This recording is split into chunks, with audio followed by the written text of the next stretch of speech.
All right, you need to take your paper and go ahead and fold it in half if you haven't done so already. This is the front here. Up here at the top where it says ISN page, put 35 right there. And then the completely blank part back here, this is where the glue is going to go when we're done. You don't ever want to glue it in first because it just makes it too hard to write on. But so where the glue is going to go, this is actually where we're going to start. So I'm going to have you draw something on here which you won't even be able to see in the end because you're going to glue it down. So remember, don't be afraid to be wrong. That you just don't even do anything. It's okay to be wrong. Maybe you're not wrong. You just think you are. Plus, in the end, nobody will know because you'll be glued down. You won't be able to see it anyway. All right? So turn on the completely blank side. That's where we're starting. And I want you to draw for me, or put on there 3 points. And that's all I'm telling you. I'm not going to give you any more direction than that. You do what you think I mean, not what you see your neighbor doing or anything else. And I'm not going to give you any more direction than that. Don't be afraid to draw something or write something. Give me 3 points. Okay? Go. I'm going to come around and get some different examples of what you're doing. Okay? Don't worry about what your neighbor's doing. Maybe you're the right one, they're the wrong one. Who knows? I'm going to take yours. Why is yours blank? Oh, it's not blank. Never mind. Yours. Take yours. I just said I'm not giving you any more direction than that. That's all I'm telling you. You do what you think I mean. And if I'm picking up, because there's a lot of the same stuff, so I'm just kind of getting one of each different thing. And then there's one more.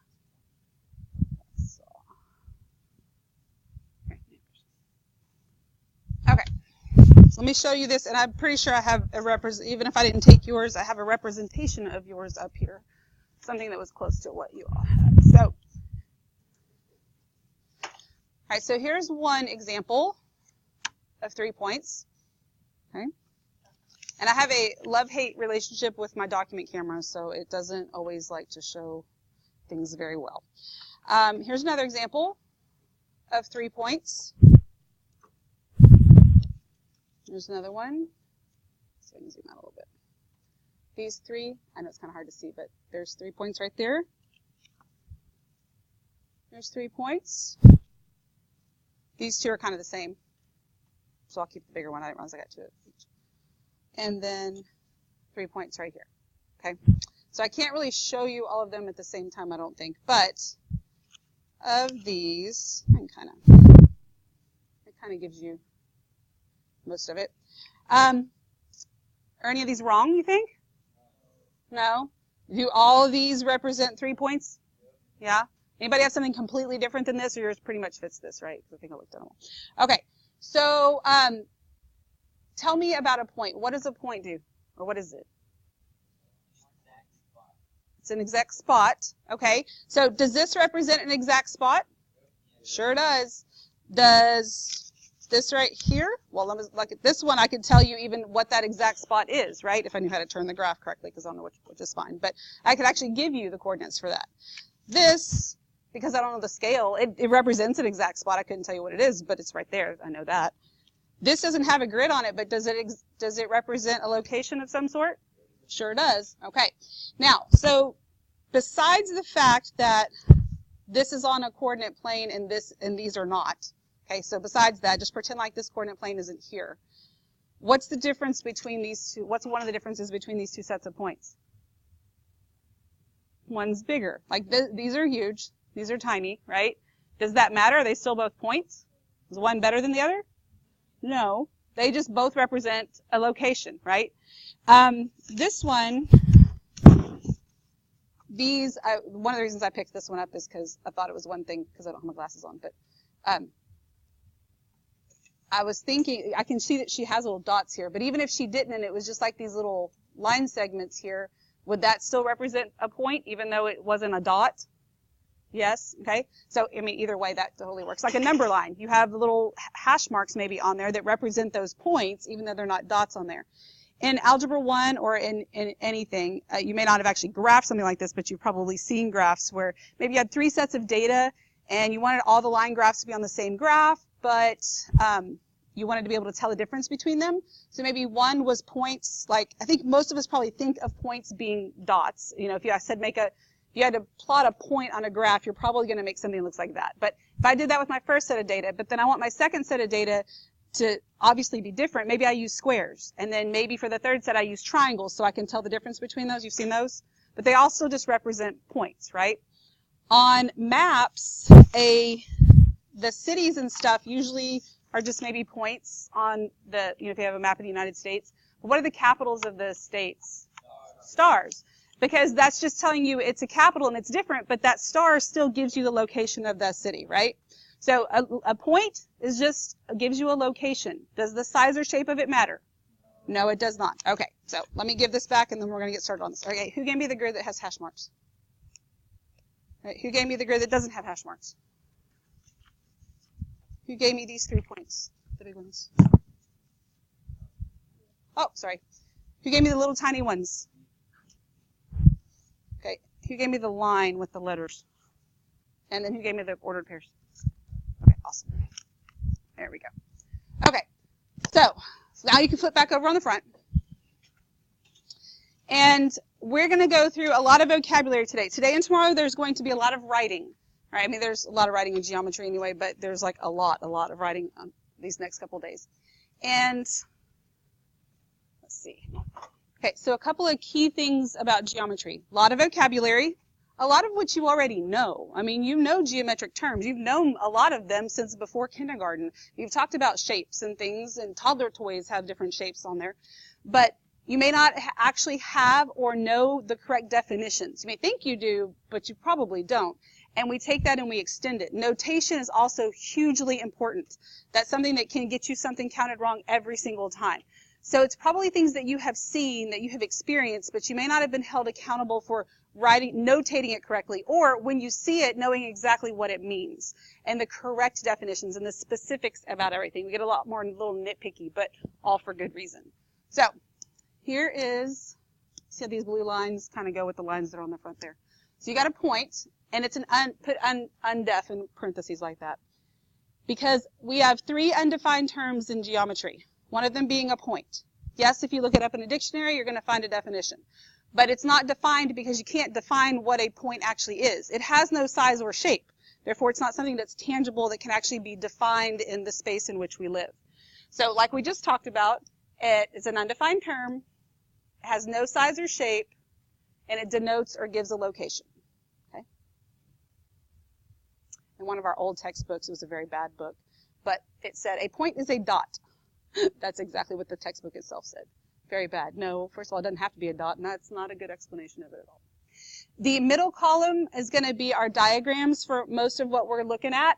And again, I know we just said it has no size or shape, but I don't really want you drawing stars right here. We're going to draw little dots like you would think, like you would probably do if I just told you to plot points. So I want you to make just 3 kind of average size points and put these letters next to them.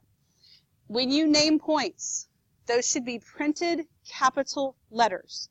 The types of letters that you use, whether they're capital or lowercase, italic or printed, all end up meaning different things for whatever it is that you have. So it's important that you know when you look at something that the way the letter is on there is important, whether it's capital or lowercase or whatever, and then when you write it as well. So if you're just writing something normal, you're writing your name or you're writing out a sentence for me, you know, however you learn to write your letters or you like to write them, you like to write everything lowercase because you just think it looks so cool. Whatever, I don't care about that. But that makes a difference here. Just because you write everything in lowercase because it's like you think it's so pretty in your handwriting, that here is just going to get you counted wrong because you're saying something else, all right? So it needs to be any average person looks at what you just did and they would say, yes, that is a printed capital A. I know with letters like C it's a little tricky because you can't really tell how big it is, but, you know, nobody gets really nitpicky about that. So in the third column is going to be either an explanation or description of how to name what we're doing. So you always name points with 1 capital letter, always.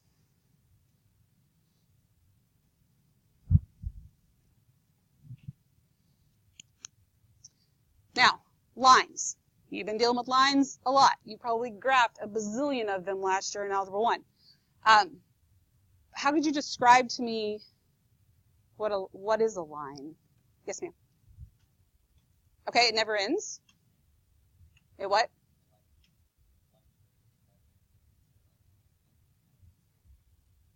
What do you mean by that? It fluctuates from never ending to ending at a certain point. Mm-hmm. Okay. Somebody just said that would be a ray, because then that wouldn't be a line, right? Does that make sense? That's okay. That's why we're talking about this. Yes, sir. It can connect points. Okay. Does it connect points and it stops, or does it connect points and it keeps going? And it keeps going. Good. Anybody want to add anything to that? To what any of them said? No? Yes, ma'am. If it stops, it's a line segment. Well, then if it stops, is it a line? No, then it's not a line anymore. Yes, sir. Ooh, I'm glad you brought that up. Did you just say every line is a curve?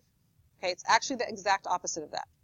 Now, that's okay. That's why we're having this, because remember, you have to learn to separate what we talk about like in everyday speak, or what I might say when we're just writing stuff out, and what you might talk about in art class, and mathematically what's happening. Because I might tell you, okay, we're going to do these notes, and I want you to draw a squiggly line here. Or in art or something, they say, draw a curvy line. Well, mathematically, officially, lines don't curve. There's no such thing as a curvy line. All lines are straight. So if you said, I have a straight line, just like if I was to say, okay, let's line up, get in a straight line, that's actually redundant, because all lines are straight. You either have a line or you have a curve. Those are the two classifications. Yes. Okay. Well, that would be, it depends on what function that goes with, like an exponential or whatever, but that's a curve. So that's one type of curve. A parabola is another type of curve. Does that make sense? Those are all different types of curves. So you have a curve, and we may even say draw a curvy line, but that's not officially mathematically correct. Does that make sense to you? So all lines are straight, and still we're going to say things like, get in a straight line, because that's fine, but just know that all lines are straight. Okay?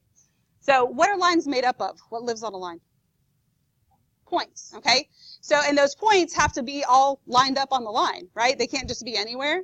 So in order to write this definition, which is not actually a definition because a line is also an undefined term, we have to use a word that you don't know yet. I had to pick one. One of the two had to come first, and so I picked line to come first. We'll get to what the other one means. So it is actually a set of collinear points. Collinear is the word that you most likely don't know. C-O-L-L-I-N-E-A-R.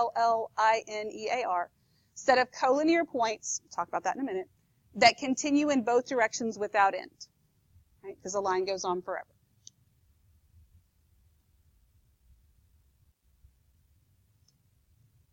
And then I think you already have these, right? Okay, so naming a line correctly is important. Again, you being able to write the name correctly, and you being able to see it written and know what it means. Those are two different things there. So, a couple of different ways to name lines. One way is to name a line with 2 points and a line over it. Now, on this line right here, how many points exist on this line?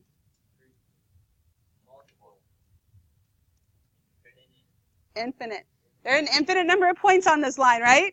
Does that make sense? Infinite number of points. How many do you know the names of?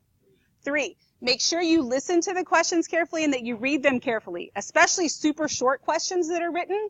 A lot of times what gets you in more trouble than anything is just kind of first of all, not reading the directions, because y'all are really good at not reading the directions. Or when you read a question, you fly through it so quickly, you didn't really pay attention to exactly what it was asking, because there's a difference between me saying how many points exist on this line and how many points do you know the name of on this line. Those are two completely different questions, right? So there are an infinite number of points. I only know the names of 3. But I'm not going to use all 3 of them, because no matter what, I name it with 2 points and a line over it. So I have options here. I could call it AC, I could call it AB, I could call it BC, or CA, or whatever. So here's a couple of examples. We're not going to write them all out. But I could write it like this, and this is what I mean by 2 points and a line over it. And you can use any of the 2 points. It doesn't matter. So AB, AC, CB, CA, and then ... because we don't need to write them all down. Those all represent this same line. It's just like Nicholas. Anybody call you Nick? Your parents probably, especially when you were little, called you Nicky. because everybody has to put an E on the end of baby names, right? So whether we call him Nicholas or Nick or Nikki or whatever, that's all the same person. Just like whether it's line AB, line AC, line CB, it's all the same line, just different names for it, okay? Now, this is the notation right here. This is what you write in the math language. What you say in the English language is what we put in quotes. So you would say that this is line AB. This is not what you write. Does that make sense? It's just what you say when you see this. So this is the math language. This is the English language. Okay, so anytime I want to make sure that you know how to say what we have, always put it in quotes because it's just like what's coming out of your mouth. Now, on this line, how many points exist on this line? Infinite. How many do you know the names of? Okay, how do you know for sure this isn't a point? It's not capital. It's not that it doesn't have a dot there, because there isn't always a dot there, all right? But I know for sure, like maybe if there isn't a dot there, I'm kind of thinking maybe it isn't, but for sure, this is not a capital printed M. Therefore, it cannot represent a point. Does that make sense to you? So even if you don't know what it is, you know it's not a point. Sometimes it's enough to know what it isn't. I mean, you don't know what it is yet, but you know that it cannot be a point. So I don't know the names of any of the points, right? This actually it's a lowercase intended to be like an italic or cursive M that's just floating over there by the arrows. I know you've seen stuff like this when you've been given graphs of lines in algebra and had to look at different lines or whatever. But that's just the little italic lowercase. That is the name of the line. And the way you would write this is, so this is big or, the word line and one lowercase italic letter. So if you're using the points, you don't write the word line. If you're not using the points, you do write the word line. And then I know you're running out of room, so a little arrow over here, and it will look like that. This is one of the very few PowerPoints that you will get from me.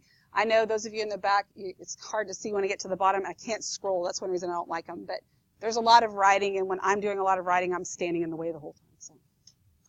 Now, one of the things we put on there, not only like what comes out of your mouth, but we'll also put on here what not to do, okay? Because you need to know what not to do on there as well. So if I have this, I do want you to write it down though. The M with the line over it, that's like a mixture of the two. That's a big no-no, okay? So after we write it, we're going to put a circle with the line through it like that, so we know that that's what not to do. That's important because if you are actually using your notes and you're working on the homework and you name a line like this, and then you look back at your notes and you're like, oh, look, I put that with the circle with a line through it. That must mean I'm not right. Then you know you're not supposed to be doing that, and you move on. Okay, so we'll put on our notes sometimes what not to do as well as what to do. Questions? All right, so then you can flip this up. We start at the top and work our way down. And we're going to move on to collinear, right? So that's a word that you probably haven't heard before. And let's break it down. What does linear refer to? Line. What does the prefix co mean? Together. Your co-workers, you work together with these people, right? So collinear. Collinear. Together on a line. Those are just points that lie on the same line.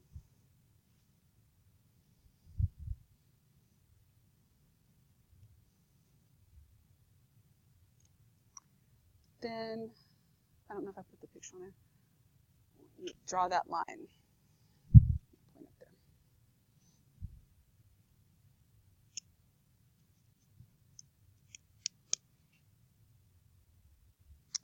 All right, so while you're drawing, do you think are points A, C, and B collinear? Yes, okay, because they're together on that line, right? What about points A, D, and B? No. Okay. What about points A and C? Okay. What about points A and D? If you have a line. So let me ask you, let's back up a minute here. How many points do you know the name of on this line? 3. How many exist? An infinite. Can you see all infinity of them? No. So is there a line that exists between A and D? Yeah.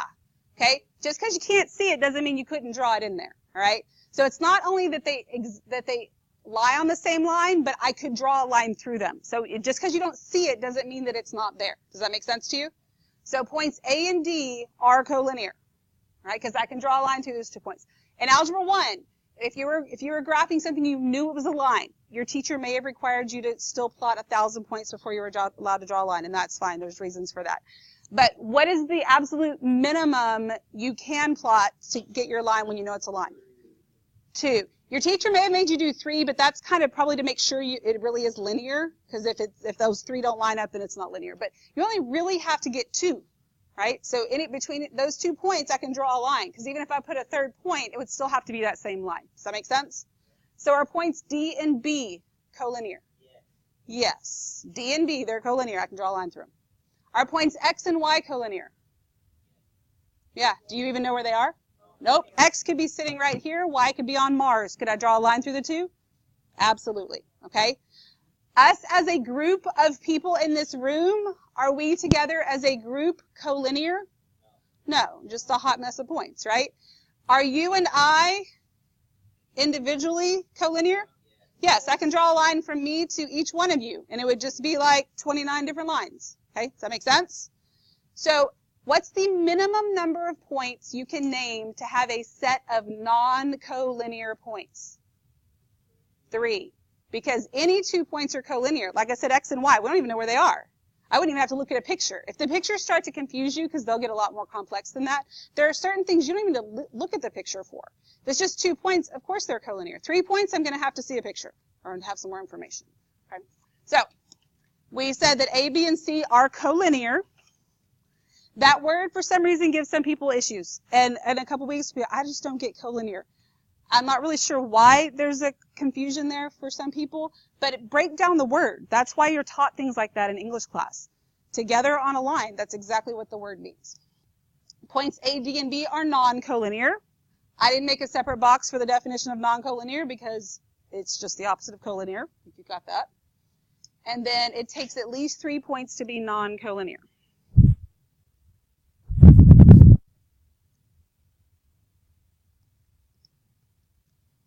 Then our third undefined term is a plane. Mathematically, not aerodynamically, give me an example of what could represent a plane.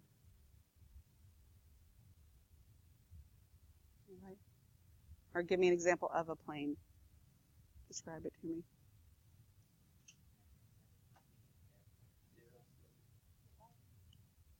Okay, zero slope on the coordinate plane, right? Is that what you're thinking? You're thinking like coordinate. So the coordinate plane can represent a plane, right? I could draw a coordinate plane on my board here. Could your tabletop represent a plane? Yes. Okay. So in a line, for a line, points live on the line. In a plane, points and lines both live in the plane.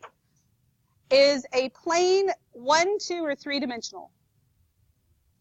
2, because it's got length and width. It doesn't have any thickness, right? Is a line 1, 2, or 3-dimensional? 1, because it only has length. Doesn't have any thickness, right? What about a point?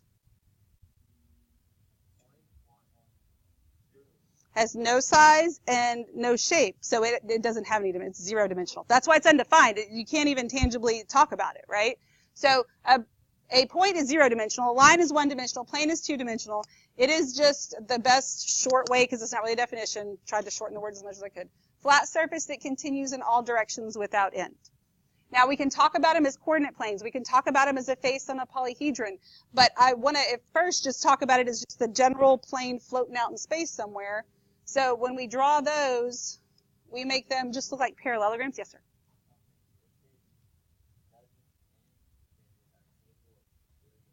Well, it's a representation of the plane, just like this is a representation of a plane. Yeah, it's like a portion of it. It's just like my pen is not the best description of a line, but it could kind of represent one. So yes, that's why it's not exactly a plane.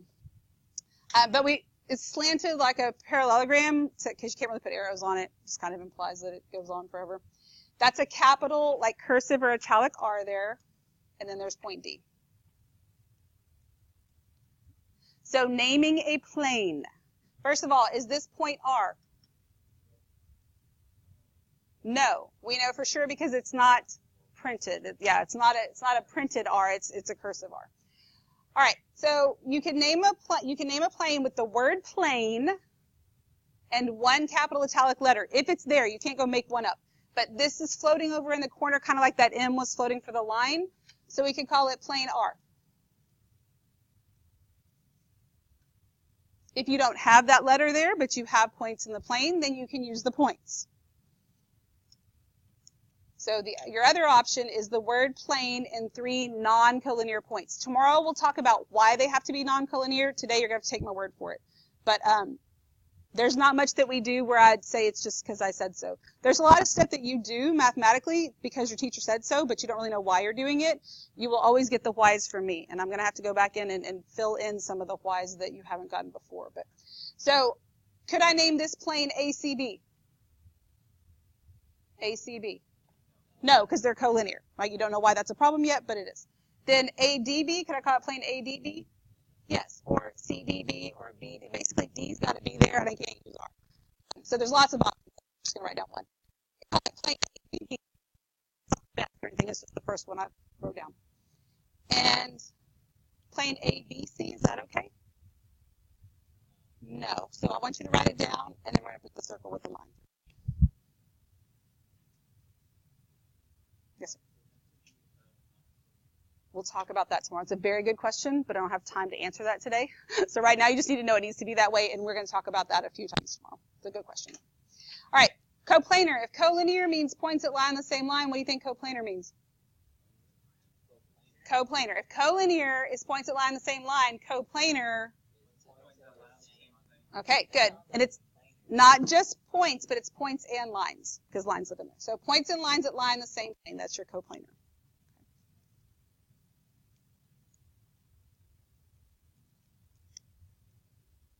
And again, I didn't put it in its own box because it's, hopefully, if you break down the words, it just makes sense. All right, so our next term, I won't change this yet, I know somebody else is writing, but our next term is line segment. So anybody want to try and describe to me? Yes, sir. It's like a line, but it has a beginning and an end. Okay, so if it has a beginning and an end, then is it really like a line? No, that's okay though, because here's my whole point with all this is that I know you, do you know what a line segment is? Yes, I know you do. But it's getting the correct words out to really say what you're thinking, which is tough. You want to change anything you said? Because I know what you mean, but I'm going to help you get to the right point. Anybody want to change that up a little bit? Yes. 2 points that are connected by what? I can't use the word like guessing. Okay, that's good. It's like a portion of a line, because along with what I heard back there, a lot of times I'll hear a line that ends, or a line with 2 endpoints. But then it can't be a line, right? And we can't use the word segment in the definition because you can't use the word in the definition. But it's a portion of a line, right? That consists of, somebody says, like 2 endpoints, right? So I've got a piece of a line. It's got 2 endpoints. And what else does it have? Does it have this stuff here? All the points in between, right? So your line segment, it is a part of a line with 2 endpoints and all points in between.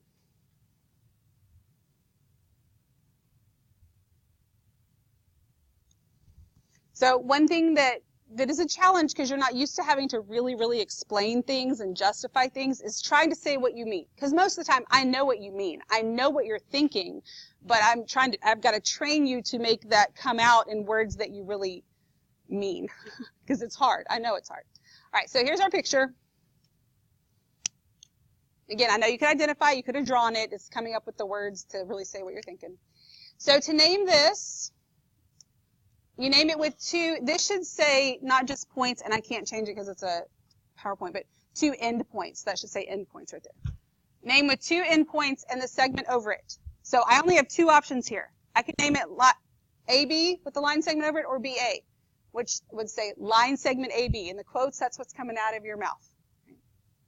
It doesn't matter which one comes first. It doesn't have to be alphabetical or anything. I want you to write that one. So when it's a line, we got to put the arrows on it. But when it's a line segment, when you're naming it, you don't actually do that with the little dots. So I want you to put a circle of the line through them. The other thing that happens a lot, which makes it wrong, is leaving the little line segment off completely because you're saying something else and you don't even know what that is yet, and it's not just listing points. Okay? So neither one of those are acceptable to name a line segment. Everybody good? All right. Then we got array. Okay. Somebody who wants to give me a definition of array? Yes, ma'am.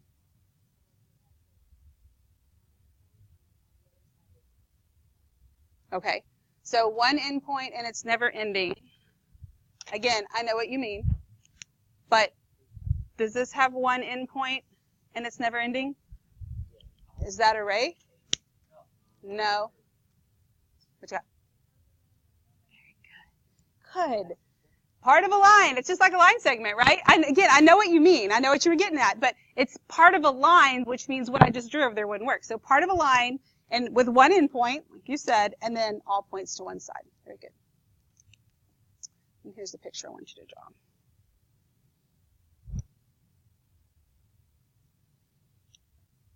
Now, how many rays exist in this picture? Infinite amount. Because can I start here and go? I can start at B. I could start at C, right? Could I start right here, whatever point that is, and make it right? Okay. So there's actually an infinite that actually exists there. We only have a couple that we could actually name. But for the purpose of what we're doing right now, we're going to look at this as just one ray. We're looking at the big ray. That's the one we're talking about. Does that make sense to you? So I'm going to give you some of what not to do when you name it. There would be an array that exists with those names, but not when we're just talking about this one. Okay, so to name a ray, you name it with 2 points and the ray over it. And you always start with the endpoint. So I actually have 2 options. Yes. I only have 2 options here. Since I have to start with the endpoint, I could call it CA or CB. Because it goes on forever, does that name the same ray either way? It does, because if I start here and go through A and keep going, or start here and go through B and keep going, I'm still getting the same ray. So my 2 options are this. Again, not a little dot on the end of the ray there. But you got to start with C. And your little arrow always points to the right. I deliberately drew this ray pointing to the left and up a little bit because I want you to know that this direction has nothing to do with this direction. It's always pointing to the right on top. So here's a few of what not to do. Again, array BC does exist, but not when we're trying to name the same ray. Because even though this is CB right here, BC would start this way and it would be naming a different ray. AC, same thing. It would be going in a different direction. And then CB, that's in the right order, but you can't put the arrow going the other way because the ray is going the other way. So write those and then put your little circle with a line through it. All right. Are there any questions? Okay. Once you get that written down, then you can go ahead and glue it down in the ISN.